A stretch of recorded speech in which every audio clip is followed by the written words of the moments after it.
Well, good morning and welcome to my garden. This is the place where I spend many a happy hour out here contentedly tending my plants, footering about and just enjoying being outdoors and close to nature. Now, it's a beautiful morning in late winter. It's a little on the chilly side, but the sun's shining and it's just a joy to be outside. And today I'm going to show you a couple of projects that I do now in the winter time, things that you might want to find out about and perhaps replicate at home. But first, if you're a returning subscriber, welcome back. But if you haven't yet subscribed to our channel, can I suggest that now might be a good time? And also, of course, if you like any of the content that we have here on these videos, please click the like button because that makes the information available for other people as well. And on a day like today, it's a perfect opportunity to show you how to prune and trim evergreens like this Japanese holly here. You can do it almost any time of the year, except I would suggest that you really don't do it in early spring, because this is a wonderful host plant for little birds. They build their nests and shelter inside here, and of course if you're doing it in early spring when they're nesting, you're going to disturb them. But as far as the plant's concerned, you can do it almost any time of year. And now in winter, when things are a little on the quieter side and we've got time and nice weather, it's a perfect opportunity, and I'm going to show you how I do it here to keep them shapely, to keep them bushy within bounds and looking really beautiful.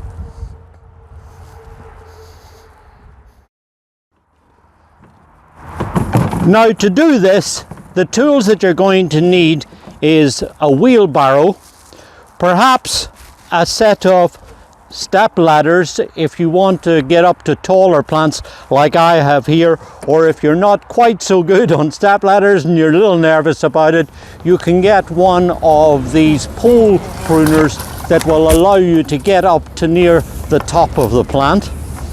The main tool that I use is a pair of pruners, or what we used to call in the UK secateurs. It may be that for some people you'd prefer to use a hedging shears like these, or perhaps a mechanical pruner that would allow you to do it mechanically.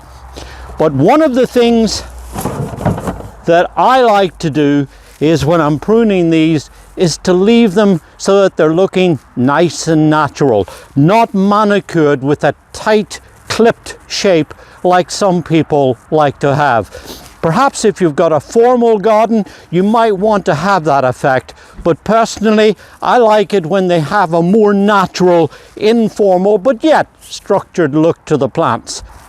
Before we do it though, there is a little tip that I'd like to pass on, and that is that every now and then with cutting tools, before you prune individual plants, it's worth taking some kitchen paper roll or a piece of rag or something like that and putting on some rubbing alcohol, and then just wipe down the cutting surfaces of your pruning tools. That will help to prevent passing on any viruses or diseases or something that you might have from one plant to the other. Now, obviously, with a common name like Japanese holly, it's not surprising that they're native to Japan. But they come from a much wider region than that. In fact, they're native to places like Korea, Taiwan and the Philippines, and the Russian-controlled Sakhalin Islands too. And with a wide diversity of habitat like that, you can see that there's likely to be a great deal of variation, and there is. And right now in the nursery trade, and certainly on our list, if you scroll through this channel, you'll see several of the varieties featured there. They come in a wide diversity of hardiness, reliability, and uses in the garden too. They have, of course, this beautiful bright evergreen foliage, and they're kind of dubbed the poor man's boxwood.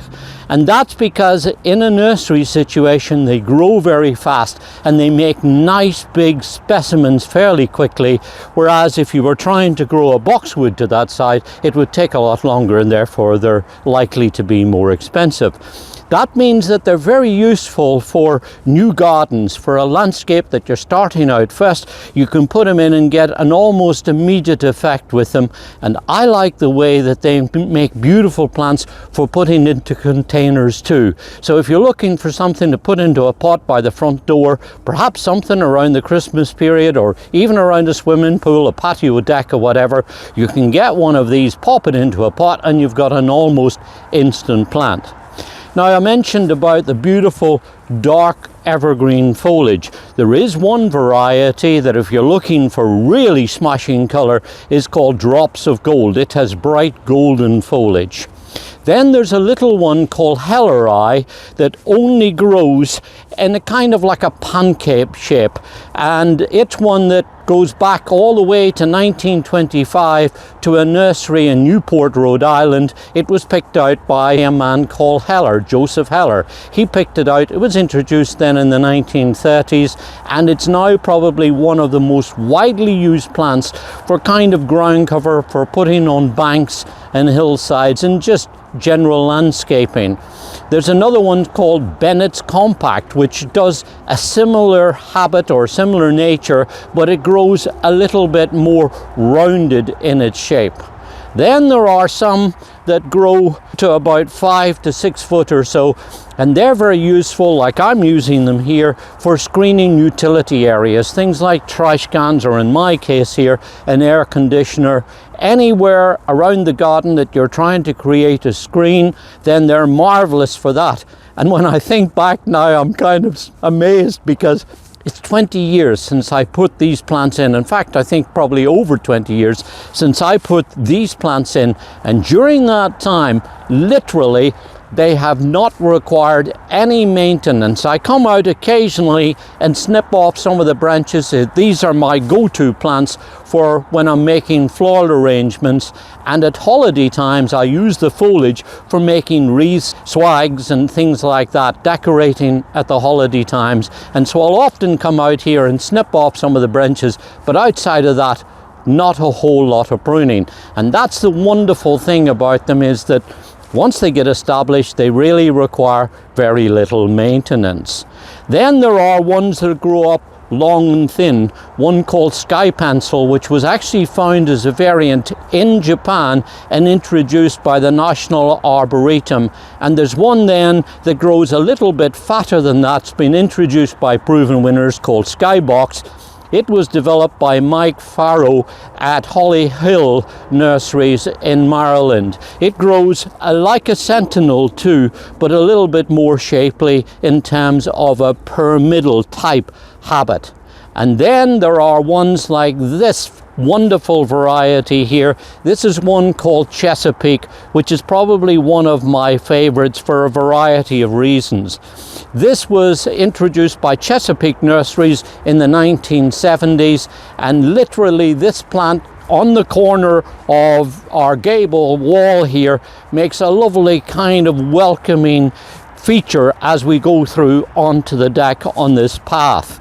There's another similar one called Steeds, which is a little bit more salt tolerant, introduced by Warren Steeds back in the 1970s. It grows similar to this. The foliage on this one, I like it because it's a little shinier and it has this kind of rounded bubble-like foliage that really works well. Now, most of them are hardy round about zone 6 and 7 and warmer. There are a few that are a bit hardier than that. There's one called Beehive, which was introduced by Elwyn Orton, or rather raised by Elwyn Orton at Rutgers University back in 1961. It's a hardy zone 5, probably one of the hardiest selections out there, hardy to zone 5. And we're currently looking at another variety called Chilly Willy, wonderful name, that stood up regularly to the rigors of cold winters in Cincinnati, Ohio, and we believe that that could be zone 5 too. So you'll see that there's a lot of different opportunities that you've got growing them. The one thing I would say is that they're really remarkably adaptable. As long as the soil is reasonably free draining, they'll grow very well in a sunny location or even in a partially shaded one. And once you get them established, like these plants here, I watered them first once they were planted, but after that they've never really got any treatment. And that's the wonderful thing about them, is that once you get them established, they'll be able to stand up with surprisingly dry conditions right through the heat of the summer. I've seen them growing in sites where they're competing with a lot of tree roots and doing very well. I see our neighbours have let their dog out, so I apologise for the barking in the background. One of the things about Japanese hollies that I really appreciate is the fact that they respond very well to pruning. And while they don't normally need a whole lot of pruning, you can do a couple of things if you want to just enhance the shape and to keep them growing in a nice regenerative way, so they're making fresh growth and maintain the shape and also the size that you want fairly easily. And this is how you do it. Now you can do it, like I mentioned, with hedging shears or mechanical pruners, and you can clip them if you like that sheared topiary effect. That's fine. But you'll find over time that things that are clipped like that produce a lot of growth out towards the tips of the plants, and it tends to get congested out towards the edges and not a lot of young fresh growth coming from the inside. Personally, I really appreciate the natural shape of the plants, and that's why I wanted to show you what I do. I go through with pruners and I snip off these growths here that are on the tips of the plants, taking off pieces, as you see, that are about 6 or maybe 8 inches long. But also, and this is the important part, one of the things about Japanese hollies is that they respond very well from cutting back into the plant.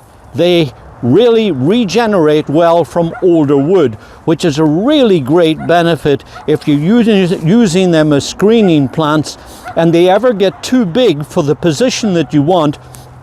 Unlike some of the other coniferous species that won't sprout from the old hardwood, this one, or these ones will, so you can literally cut them back quite hard and you'll find that they make new buds and regrow again. So what I do is to really take advantage of that, and I reach inside the plant, quite far inside the plant, and take out some of these larger branches.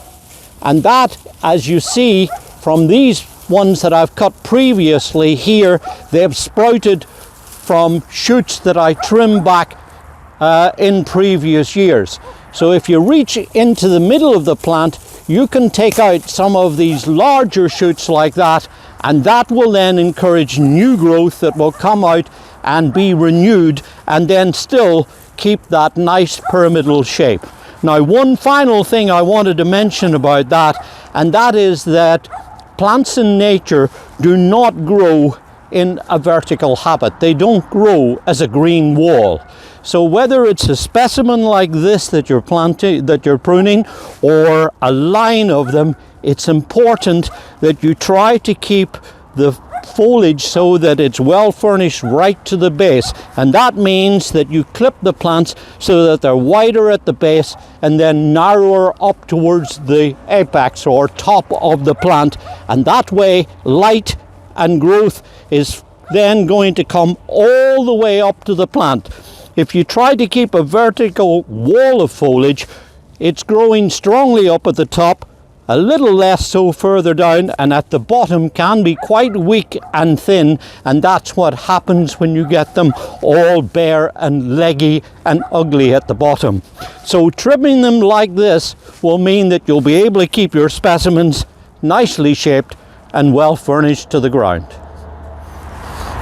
Now when it comes to pruning screening ones or the smaller ground covering type ones, it's really very similar. I use this plant a lot for floral arranging, for background foliage in floral arrangement and other decorations. I love the bright shiny small leaves and the way that it forms a lovely kind of background to arrangements. And so over the years I've often come out here and snipped bits off, but I've really not pruned it much at all. And as you see, it has this kind of, I suppose, a little ungainly shape to it at the present time. So with a pair of pruners, you can go in just like before and remove some of these shoots right into the middle of the plant to try and encourage some growth to come from inside the plant. If there's any bigger, stronger shoots inside the plant, you can use something like this, a long-handled parrot beak pruners. That will allow you to get inside the plant and to snip out some of the larger branches that are inside there, and that will help to encourage some young, fresh growth from inside the plant. So you'll find that, as I mentioned earlier, it responds very well to pruning. And if you look at this shoot here, you'll see here's one that I trimmed back some years ago, and now it's made this growth out from it. So when you trim something back like that, not all plants you can do that with, and certainly carnivorous species don't regenerate well from the older wood, but these Japanese hollies do respond very well, which is wonderful when you're doing a screening like this, because then if it ever does get too big on you, you can quite literally go in and prune them hard back, and you'll find that they will regenerate really well. And here's an example of what I'm talking about. On the back side of the air conditioner, as you see, I pruned them back really quite severely last year, and now here's the young growth all sprouting out, which shows that if you ever have to, you can literally go in and clip these back really hard. Now, as you see, they're getting a little tall here, so it's a matter then of just going in and then just trimming off the tops of them at the height you want, and then you'll be able to control the height of them as well as they sprout out from all of this young growth, and then they'll make this nice natural green screen that will hide unsightly things like the air conditioner. And this is a variety called compacta. Similar, gets to about 5 to 6 foot high. Remember that this is planted here on a bank, so the base of the plant is much higher than I am right now. So it's really just a matter of going around with the pruners and then pruning them back. And then when you've done that, let me show you what I do with the prunings, because they don't go to waste. Because as you see, the foliage is wonderful for creating decorative containers during the winter time. You see, these containers are planted up with annuals in the latter part of the spring, the summer and the fall. But because it's too cold for plants to be able to survive here during the winter time, what we do is we just go through and use some of the prunings from the garden. For instance, these shoots here came from the chase tree, Vitex, one like a butterfly bush that should be cut down hard each year so that it replenishes and makes its flowers on the tips of the shoots. And if you want to find out how to do that, there's a video here on this channel that will explain what it is and how to do it.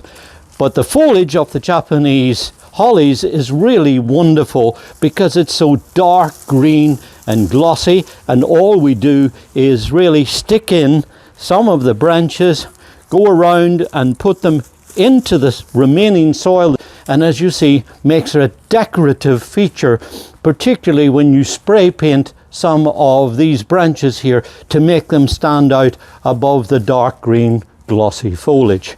It lasts a remarkably long time, which is why I like to prune my plants during the winter months. I start out just before the holiday periods, and this will be looking good over the Christmas holidays.